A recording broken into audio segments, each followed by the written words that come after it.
acompanhar o programa agora, o Saúde Cidade na Área, mais uma quinta-feira por aqui. E você pode acompanhar, além, claro, da 100.1, pelas redes sociais, no Instagram da Rádio Cidade e também do Hospital Evandro Ribeiro, marcando aí essa parceria mais que especial da Rádio Cidade com o Hospital Evandro Ribeiro e também no YouTube do hospital, tá? Fica à vontade, manda sua pergunta. Nosso WhatsApp também já tá liberado, 32999181483. Hoje a gente vai bater um papo com a fonoaudióloga Melissa Barbosa. O tema de hoje é audiometria. Bom dia, Melissa, seja muito bem-vinda. Bom dia, obrigada. Imagina. Estar aqui. A gente que agradece a sua presença. Para a gente começar, Melissa, falando sobre audiometria, eu queria que você explicasse o que é a audiometria. É um procedimento, um exame? Como que funciona? Para quem que ela é indicada? Vamos lá. Bom dia, né? De novo. A audiometria é um exame que avalia a capacidade auditiva do paciente em relação a algumas intensidades e frequências. Então, a gente avalia o quanto mais baixinho aquele paciente detecta o som entre graves e agudos. Boa. Então, a gente indica, né, para pacientes, para fazer o acompanhamento de pacientes que trabalham com ruído, expostos a ruído, para investigar alguma infecção de ouvido que o paciente possa ter. Para pacientes com atraso de fala, é muito importante também. E tem alguma idade indicada? Atraso de fala, por exemplo, é para criança, Isso, né? Tem alguma idade que deve acender o alerta para os pais, para os responsáveis, talvez por essa criança, procurar um fono para fazer a audiometria? Então, a gente tem as idades certas para paciente estar falando algumas palavrinhas, né? E aí, quando tem esse atraso, a gente indica fazer a audiometria, mesmo se for a comportamental, para ver se aquele paciente não está falando porque tem algum problema auditivo, ou se realmente ele tem alguns outros problemas ali e possa estar envolvidos. Então, eu indico o paciente, pelo menos, fazer a audiometria uma vez na vida, mesmo se não tiver alguma indicação. Porque, assim, a audição, ela é uma perda de audição é uma doença mais silenciosa. Então, ela não vem, por exemplo, eu tô com dor de dente, eu vou no dentista. Não, a audição, ela vem se perdendo. Mas tem alguns grupos, assim, que a gente indica. Então, por exemplo, crianças, né, como eu já falei, com atraso de fala, pacientes expostos a ruído, idosos, maiores de 60 anos, aqueles que estão começando a ter Alzheimer, também é interessante fazer audiometria. Para quem usa fone de ouvido, a gente sempre fala sobre isso nos programas, né, do Saúde Cidade. Hoje é muito real, assim, quem escuta fone de ouvido, e a gente sabe que o volume nunca está baixo, está sempre alto. Esse tipo de pessoa também deve acender esse alerta, Melissa? Com certeza. Pacientes que têm zumbido também. Porque, assim, o fone de ouvido, a gente está escutando música ali alto e não percebe que aquilo está agredindo o nosso ouvido. Então, as células que a gente tem ali no ouvido, ela pode estar morrendo e a gente não tem essa ideia. Então, o que eu indico meus pacientes é a gente dar um descanso auditivo. Porque o paciente, às vezes, trabalha com muito ruído, ou ruído direto, né, que é o barulho muito alto, ou ruído indireto, que é quando professores, por exemplo, que estão ali na escola, ali tem muito ruído e não percebe. Aí já está exposto a ruído o dia todo, chega em casa e ainda usa fone de ouvido. Então, a gente indica ou dar esse descanso auditivo para o paciente, ou aconselhar o paciente a usar em volumes mais baixos. Porque hoje em dia, muitas pessoas estão trabalhando de home office. Então, é reunião, não tem como a gente falar assim, olha, para de usar. Não tem como. Então, a gente pede para fazer esse descanso auditivo e também, quando não precisar usar, deixar um pouquinho ali sem usar ou usar em volumes mais baixinhos. É importante também. Perfeito. Toda a audiometria é igual? Ou ela vai variar algum processo, algum procedimento para o sintoma que a pessoa está sentindo, Melissa? Então, a gente tem um protocolo para fazer aquele exame. Só que, em alguns casos, a gente vai mudar algumas coisinhas. Por exemplo, em caso de criança. A criança não vai ter essa maturidade para falar assim, olha, toda vez que você escutar o apito, você vai levantar o braço. Não tem essa maturidade. Então, a gente faz a audiometria comportamental, que a gente fica atrás da criança e coloca um barulho, um chocalho, um sino, para ver se aquela criança lateraliza procurando o som. Em casos de idosos, principalmente aqueles que estão com Alzheimer, a gente dá o comando e, infelizmente, ele acaba esquecendo. Então, a gente tem que ter paciência, o acompanhante tem que ter paciência, o próprio paciente, porque a gente vai fazendo algumas adaptações naquela audiometria. Então, nem sempre toda audiometria é igual. A gente vai fazendo essas adaptações. Perfeito. E como que é realmente a audiometria? É a que faz na cabine? É isso mesmo? Isso. Os pacientes até brincam assim, é a cabine do Celso Portiolli. Você vai trocar seu carro por uma bala? Vou. É tipo isso? Tipo isso. É uma cabine acústica, onde a gente vai colocar os sons para o paciente escutar. E quanto mais baixinho aquele paciente escutar, é melhor. Bom. Então, toda vez que escutar o apito, ele vai levantar o braço. E a gente vai modulando ali aquele gráfico. Ótimo. E também tem a parte de fazer a timpanometria, que fala, para avaliar a membrana timpânica, para ver como é que aquele som está passando ali. Se tem alguma perfuração, se tem alguma secreção, ou se o som está passando ali muito bem. E é um exame bem tranquilo. É preciso fazer algum preparo antes da audiometria? Não, ele é bem tranquilo. Ele é rápido, né? Costuma ser rápido. Em alguns casos, assim, que tem uma perda profunda, assim, demora um pouco mais, mas também é rápido, é tranquilo. Não tem porque o profissional precisa entender realmente o que está acontecendo com o paciente, né, Melissa? Porque, por exemplo, ali no hospital, ele já sobe ali com alguma indicação. Olha, deu isso, deu aquilo, mas a gente também conversa com o paciente para saber qual é a queixa dele, para saber qual lado, às vezes, está melhor que o outro, para a gente começar por aquele ouvido que está melhor e avaliar todas as partes, assim, do ouvido. Né? Ótimo.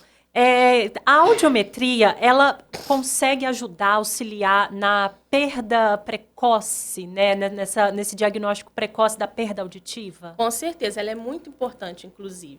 Porque quanto antes a gente souber aquele diagnóstico, quanto antes a gente saber o que encontrar ali, a gente tem mais soluções.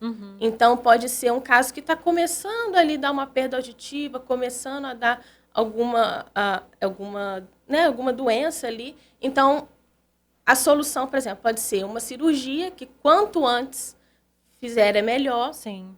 Um aparelhinho auditivo, que também vai auxiliar bastante.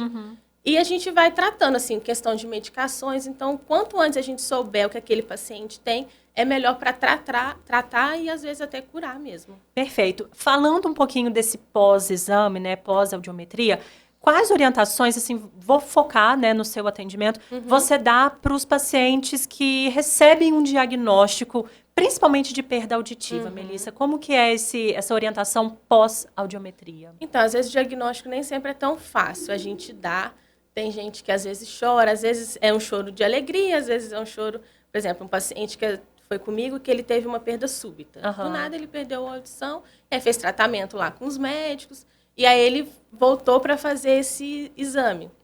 E aí o exame melhorou bastante. Aí ele chorou e foi bem emocionante, assim. Mas a gente orienta o paciente, mesmo se der normal a audiometria, voltar ao médico para ele fechar aquele caso clínico. Porque tem muitos pacientes assim, deu normal, não vou voltar no médico, não. Mas se tem uma queixa ali, o médico precisa fechar o diagnóstico, fechar o caso dele. E em caso de perdas auditivas, a gente orienta, olha, pode ser caso, né, de cirurgia, de aparelho auditivo, tenta não usar muito fone de ouvido, tenta não usar muito cotonete, porque para esse quadro seu não se agravar. Assim. A gente também sempre fala do cotonete e, assim, não é indicado, né? Não, por favor. Porque a gente acaba empurrando. Vou limpar. Acaba não limpando, acaba empurrando a cera ali, e aí pode perfurar o tímpano, e aí pode causar coisas mais graves que poderiam ter sido evitadas. Ótimo.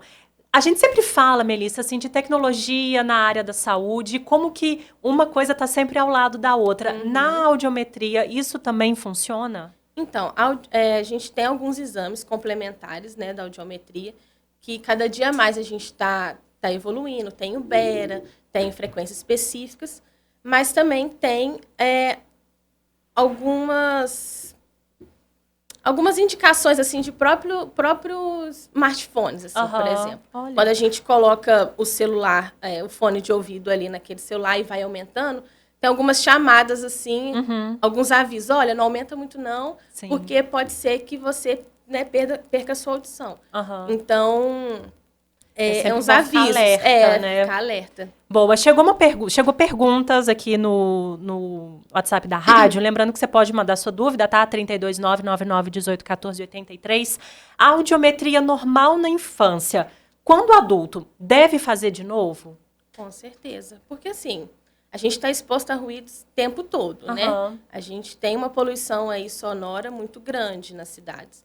Então, pode dar normal quando é pequeno, mas nada impede aí do organismo modificar e aí ter alguma perda auditiva, principalmente se você estiver exposto a ruído o tempo todo. O tempo todo, né? E aí a outra pergunta complementa, na verdade, existe alguma idade ideal para fazer essa repetição de exame, Melissa? Então, quando dá normal, a gente pode fazer aí, sei lá, de 4 anos, se você tiver uma vida ok, que não está exposto a ruído, não precisa se preocupar muito, não. Mas quando você começa a ter essa queixa, eu escuto, mas eu sei que a pessoa está falando comigo, mas eu não estou entendendo nada. Porque às vezes pode não ser um problema auditivo, pode ser um problema de processamento auditivo central. Então, aquela informação no ouvido chega muito bem, só que no cérebro ela meio que desencontra. Esse é o PAC, né? É o PAC que a Bia veio. Exatamente. A gente falou sobre isso na semana passada e um é completamente diferente do outro, mas de certa forma se complementam, né? Com certeza. Então, assim, se você tem essa queixa, é bom a gente avaliar a audição independente. Assim, se você tiver essa queixa, pode fazer o exame que é tranquilo. Ótimo. No caso de profissionais, né, que às vezes trabalham em fábricas, em empresas, de certa forma, em alguns locais eles já têm esse cuidado, né? Isso. De uma vez por ano, em exames, né, de rotina, fazer essa audiometria. A indicação para esse tipo de pessoa é diferente? Então, tem os periódicos, né, que geralmente ou faz de 6 em 6 meses ou de ano em ano. Então, assim, é seguir mesmo esse protocolo, ou de 6 em 6 meses ou de ano em ano. Depende se você usa a proteção individual de forma correta. Sim. Se você não usa, então a gente tem que investigar melhor, fazer mais exames, porque essa audição aí pode se perder de uma forma muito mais rápida do que não se perderia se usasse tudo direitinho. Normal, né? Isso. Outra pergunta no WhatsApp, é possível o paciente fraudar o exame de audiometria mentindo que não está ouvindo, Melissa? Os famosos simuladores. Tem. Tem jeito? Tem sim. Assim, tem, mas a gente acaba percebendo. Porque é quando o paciente começa... a gente está fazendo nada e o paciente está levantando o braço. Está levantando o braço toda hora. Ou então finge que não está escutando. Mas assim, aí dá para perceber quando o paciente é simulador. E a gente vai tentando igual, a gente adapta com criança, adapta com idoso. A gente fala, fulano, me ajuda aí, porque, né, pode dar alteração no seu exame. Às vezes o paciente quer que dê alteração, mas a gente já conhece o caso, a gente... Quando não tem essa certeza, a gente encaminha para o Bera, que o Bera ele não precisa da resposta do paciente. Então, é um exame auditivo mais certeiro, vamos dizer assim. Boa. Outra pergunta, Melissa. Quem trabalha o dia inteiro como telefonista, o que fazer no dia a dia? E de quanto em quanto tempo precisa fazer o exame? Então, é o mesmo caso de quem trabalha exposto a ruído muito alto, de 6 em 6 meses ou de ano em ano. Então, às vezes, o headset ele é unilateral, né? Então, às vezes, trocar, bota, sei lá, metade do tempo que trabalha de um lado, metade do tempo que trabalha de outro. Que é importante, assim, a gente fazer alternar, né, entre os ouvidos. Se possível, usar dos dois lados, mas como não tem, a gente vai alternando. Boa. E fazer esse descanso auditivo. Porque é igual eu falo com os pacientes também, assim, a gente está na academia, a gente está malhando o nosso braço ali. Se a gente ficar, sei lá, 1 hora malhando o mesmo músculo, esse músculo vai fadigar. É a mesma coisa que acontece no nosso ouvido.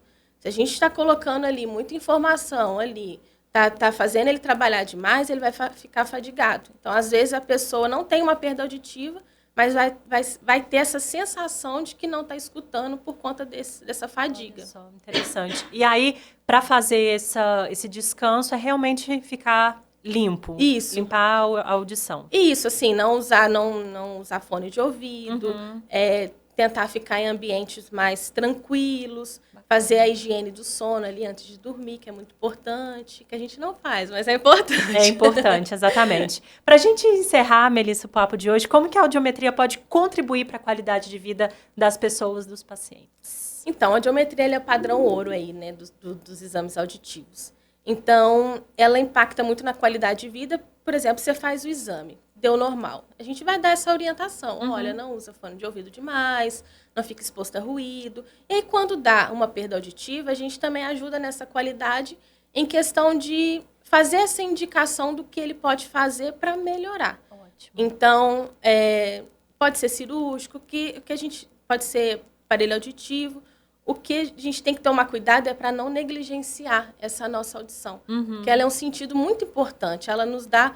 a gente escuta, né, as pessoas falando, a gente está ali socializando. Então, é importante a gente não negligenciar para a gente ter essa audição boa aí e ter uma melhor qualidade de vida aí. Perfeito. Para quem ficou interessado, tá com dúvida, tô ouvindo direito, não tô, tem algum zumbido que você falou também, Sim, que é um sintoma aí de alerta, né? Pode te procurar no Hospital Evandro Ribeiro? Pode, estou lá de terça, sábado. E tem outros profissionais também lá muito bons, os médicos são ótimos. Então, a gente está lá para ajudar cada vez mais o paciente escutar melhor, viver melhor. Muito bom. O Hospital Evandro Ribeiro é referência em saúde auditiva, não só aqui em Juiz de Fora, mas também em Reunião, né? Na região, né, Melissa? Isso aí. Muito obrigada pela sua presença. Obrigada a vocês, obrigada. Esperamos aí no próximo programa. Com certeza. O Saúde Cidade volta na próxima quinta-feira, 8h30 da manhã, e daqui a pouquinho a gente está de volta para fechar o Acorda de hoje.